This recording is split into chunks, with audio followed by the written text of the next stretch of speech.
A bloodied Grand Admiral Pollux fell to his knees, pleading for mercy as Terran warships surrounded his crippled flagship. Just hours ago, his Orion Armada had launched a devastating surprise attack on Earth, their cloaking tech allowing them to catch humanity off guard. Terran fleets and orbital defenses were quickly overwhelmed by superior Orion numbers and firepower. Key Terran military installations reduced to rubble. The Terran alliance thrown into chaos, leaders scrambling to respond as comms networks went dark. On the front lines, Admiral Matthew Cook rallied his battered fleet, retreating to fight another day. Cook knew the Orions were overconfident after their initial victory, complacent in their belief that humanity's defeat was inevitable. They were unaware of the Phantom Fleet, a top-secret human task force built in hidden asteroid belt shipyards. As Orion forces pressed the attack, preparing for a final devastating assault on Earth, Admiral Cook initiated a bold plan decades in the making. Cook made the difficult choice to sacrifice his remaining conventional ships in delaying actions, buying time for the Phantom Fleet to deploy. In a dazzling cascade of quantum jumps, the Phantom Fleet appeared behind Orion lines, ambushing the aliens with heavy weapons and advanced shielding. Pollux could only watch in shock as human warships surgically dismantled his armada's rear flank. The tide rapidly turned as the Phantom Fleet utilized cutting-edge tech and unorthodox strategies the Orions had never faced. Human strike craft darted through enemy formations with uncanny agility, striking vulnerabilities in Orion defenses with pinpoint accuracy. Outmatched and outmaneuvered, Pollux's ships fell into disarray under the humans' unrelenting attack. Admiral Cook wasted no time seizing the upper hand. The Phantom Fleet launched volleys of experimental nova bombs, igniting miniature stars that consumed the heart of the Orion fleet in searing plasma. Pollux watched helplessly as his once mighty armada vanished in the blazing light of a dozen newborn suns. The Orion Empire's dreams of galactic conquest shattered in an instant by a species they had foolishly underestimated. The repercussions would reshape the galactic stage for generations to come. In the somber halls of the Orion Imperial Palace, Grand Admiral Pollux stood before the assembled council members, his once proud bearing replaced by a posture of defeat and shame. Emperor Rigel, his aged face etched with lines of anger, glared down at the disgraced admiral from his elevated throne. "Explain yourself, Pollux," Rigel demanded, his voice echoing through the cavernous chamber. "How could you allow our glorious armada to be so utterly humiliated by these upstart Terrans?" Pollux swallowed hard, his throat suddenly dry. "Your Majesty, I take full responsibility for this failure. I underestimated the humans' determination and their technological capabilities. Enough!" Rigel hit his fist against the armrest of his throne. "Your excuses are as worthless as your leadership. The Orion Empire does not tolerate such incompetence." As Pollux fumbled for words, a lithe figure emerged from the shadows behind the Emperor's throne. Princess Vega, her eyes glittering with ambition, stepped forward to address the council. "Father, if I may," she began, her voice silky smooth. "Admiral Pollux's failure has presented us with an opportunity. The humans may have won this battle, but they have not yet faced the true might of the Orion Empire." Rigel raised an eyebrow, intrigued by his daughter's boldness. "Go on, Vega. What do you propose?" Vega smiled, a predatory grin that sent a shiver down Pollux's spine. "Grant me command of our forces, and I will crush the Terran resistance once and for all. I have a plan that will shatter their drive and bring them to their knees." The Emperor considered for a moment, then nodded slowly. "Very well, Vega. You shall have your chance. But know this, failure will not be tolerated." As Vega bowed in acknowledgement, Pollux felt a cold knot of dread settle in his stomach. He had seen the ruthless cunning in the princess's eyes, and he knew that she would stop at nothing to achieve her goals. On the bridge of his flagship, Admiral Cook pored over the latest intelligence reports, his brow furrowed with concern. The Orions had begun a campaign of lightning raids against human colonies and outposts, striking with brutal efficiency before vanishing back into the void of space. "They're trying to disrupt our supply lines and sow chaos," Cook muttered, running a hand through his graying hair. "We need to adapt, and fast." He turned to his senior officers, his gaze settling on a young man with keen, intelligent eyes. "Captain Sirius, I have a special mission for you. I need you to assemble a team and infiltrate Orion space. Gather whatever intelligence you can on their new battle plans and find a way to sow discord within their ranks." Sirius nodded crisply, his face a mask of perseverance. "Understood, Admiral. We won't let you down." As Sirius and his team prepared for their covert operation, the Orion Empire unleashed a terrifying new weapon. A swarm of autonomous drone ships, their sleek hulls jam-packed with weaponry, descended upon human defenses like a plague of locusts. The drones moved with uncanny coordination, overwhelming Terran ships through sheer numbers and relentless assault. On the bridge of the Phantom Fleet flagship, Admiral Cook watched the carnage unfold on his view screens, his fists tight. He knew that conventional tactics would not suffice against this new threat. "Disperse the fleet," he ordered, his voice steady despite the gravity of the situation. "Break into smaller task forces, each equipped with specialized anti-drone weaponry. We'll engage them on multiple fronts and find a way to counter their advantages." As the Phantom Fleet split apart and raced to meet the drone swarms in battle, Cook could only hope that his gambit would pay off. The fate of humanity hung in the balance, and he knew that every decision, every move, could spell the difference between victory and annihilation. Light years away on the Orion homeworld, Princess Vega set her own plans in motion. In secret meetings with disaffected factions within Orion society, she spun visions of a new order, one in which they would share in the spoils of conquest. With honeyed words and veiled promises, she began to gather support for her ultimate goal, not just the defeat of humanity, but the overthrow of her own father and the seizure of the imperial throne. And so the war entered a new and unpredictable phase, as both sides grappled with escalating costs and ever higher stakes. The toll on military personnel and civilians alike continued to mount, even as the strategic calculus grew more complex and the hope of the universe hung in the balance.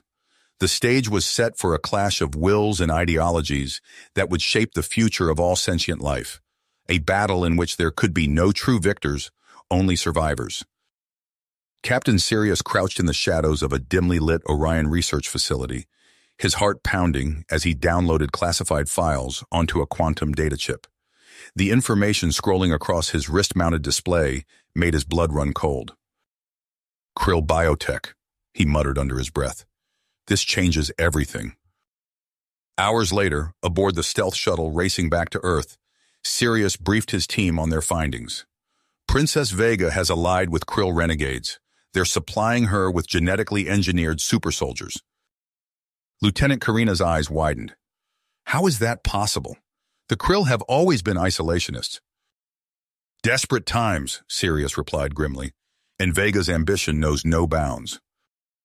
The debriefing with Admiral Cook was tense, the air heavy with the implications of Sirius's report. Cook's weathered face looked even more haggard in the harsh light of the war room.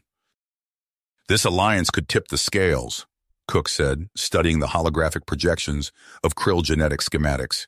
"We need a countermeasure, and fast." Dr. Alara Voss strode into the room, her lab coat swishing as she moved. "I believe I can help with that, Admiral," she said, her voice steady despite the gravity of the situation. "My team has been studying Krill physiology for years. With the right resources, we could develop our own enhanced soldiers." Cook nodded slowly. "Do it. Whatever you need, you'll have it." As Voss and her team worked tirelessly in their lab, pushing the boundaries of human genetic engineering, the war raged on. The Phantom Fleet engaged in hit-and-run tactics, striking Orion supply lines and outposts, always one step ahead of the deadly drone swarms. Then came the distress call from Arcturus Prime. The Orion Krill fleet descended on the planet like a swarm of locusts, their new super soldiers carving a path of destruction through Arcturan defenses. Admiral Cassiopeia Novak stood on the bridge of her flagship, the Defiant, as it dropped out of hyperspace above Arcturus Prime.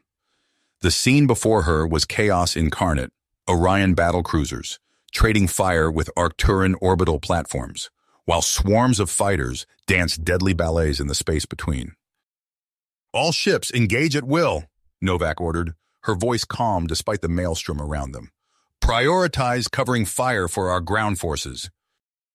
On the surface of Arcturus Prime, the situation was even more dire. Antares led the charge personally, his krill-engineered soldiers seeming to shrug off wounds that would fell a normal Orion. It was then that Novak received the transmission from Earth. Dr. Voss's face appeared on the monitor, looking exhausted but determined. "Admiral, we're ready. The Prometheans are en route to your position." The Promethean drop pods streaked through the atmosphere like meteors, each impact sending shockwaves across the battlefield. As the smoke cleared, figures in sleek exoskeletons emerged, their movements unnaturally fluid and precise. The tide of battle shifted almost immediately. Where before the Arcturan defenders had been barely holding the line, now they began to push back. The Prometheans moved with breathtaking speed and power, matching the Krill super soldiers blow for blow. In orbit, Novak watched as the balance of power shifted. "Press the advantage," she ordered, a fierce grin spreading across her face. "Let's show them what humanity is capable of." As news of the victory spread, celebrations erupted across human space. But in the quiet of her lab, Dr. Voss stared at the genetic sequences scrolling across her screen, a troubled expression on her face. What price would they pay for this triumph?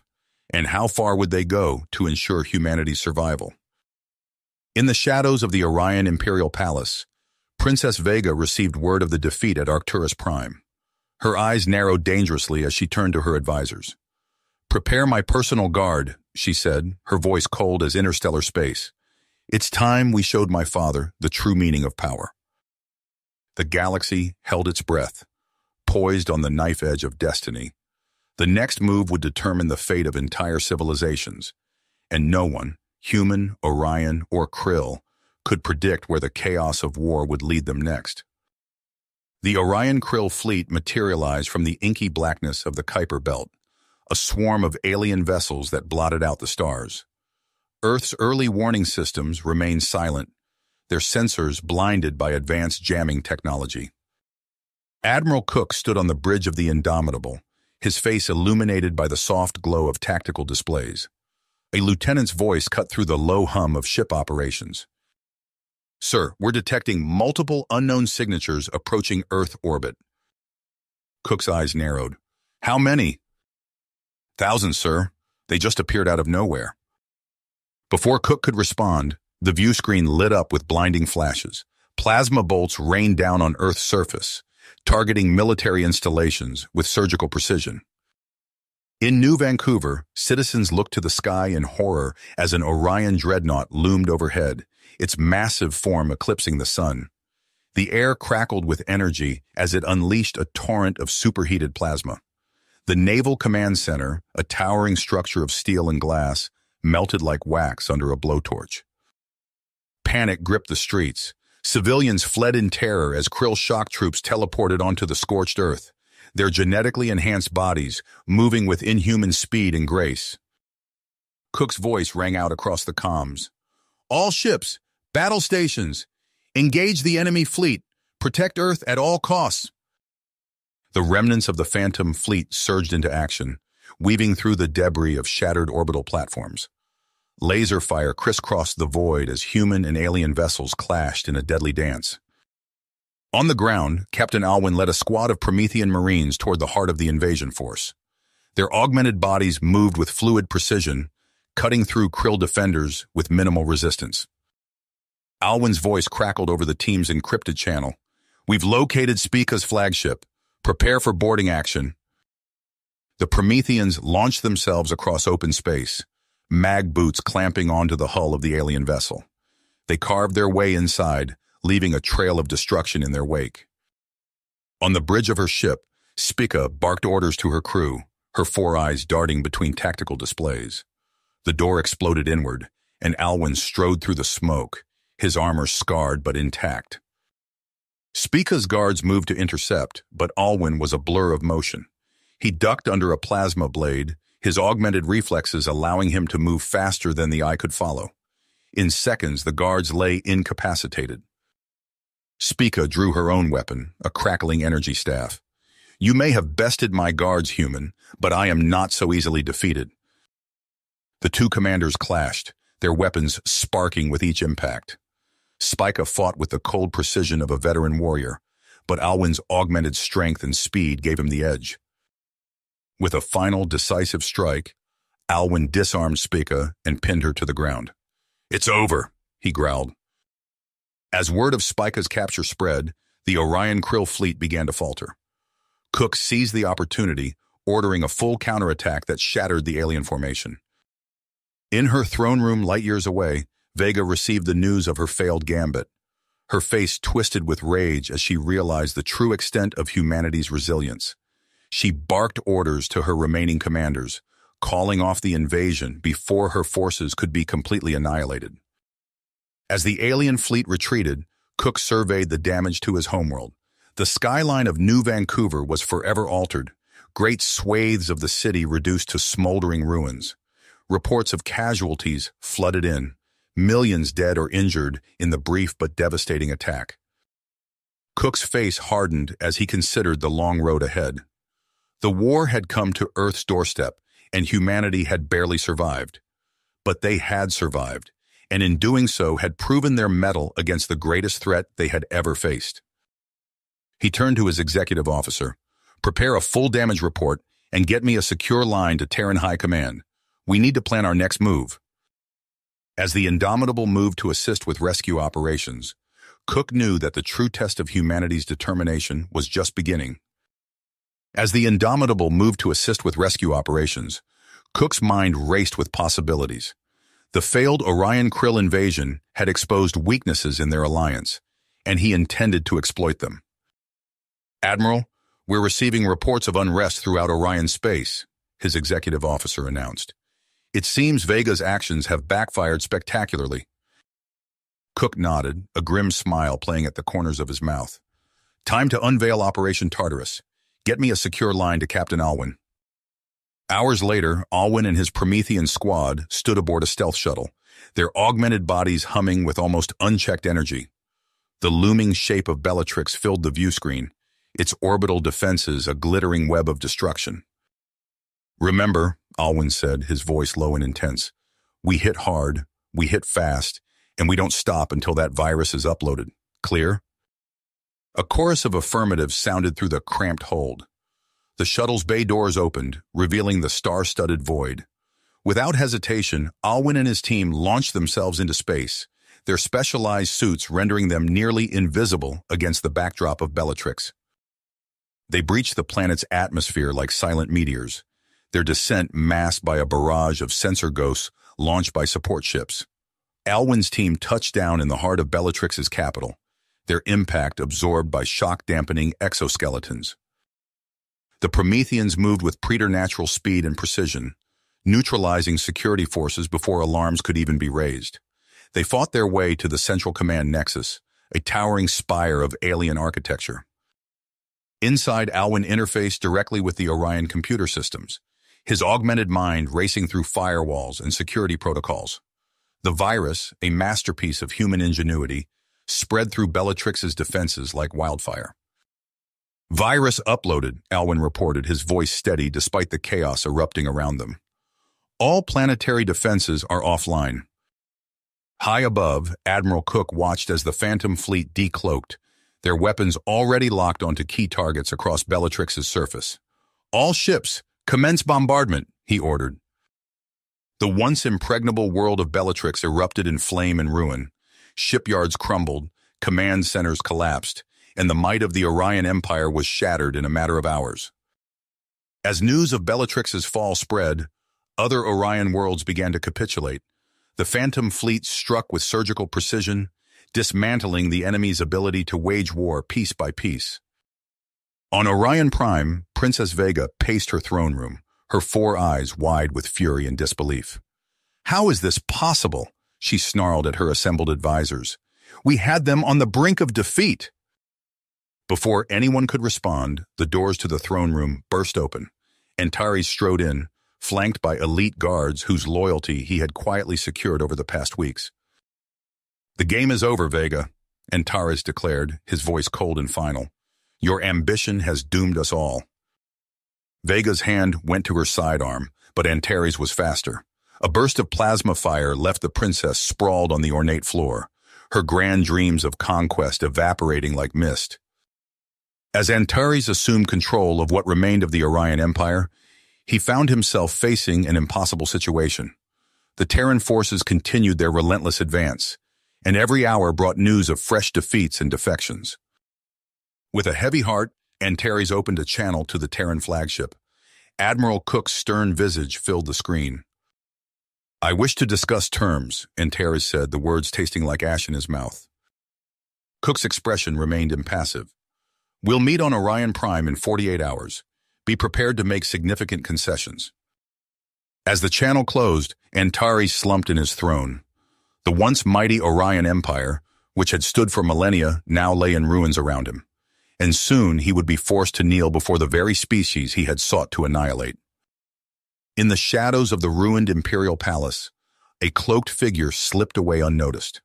Vega, having narrowly escaped death, clutched a data crystal containing the identities of those still loyal to her cause. This war might be lost, but she was far from defeated. And in the vast expanse of space beyond Orion territory, other eyes watched and waited. The galaxy was changing, and new powers were poised to make their move in the chaos that would surely follow. You have reached the end of the story. If you enjoyed this story and want to support us, please leave a like and subscribe to our channel, and for every comment that says 88, I will heart every single one of them. Thank you for your time.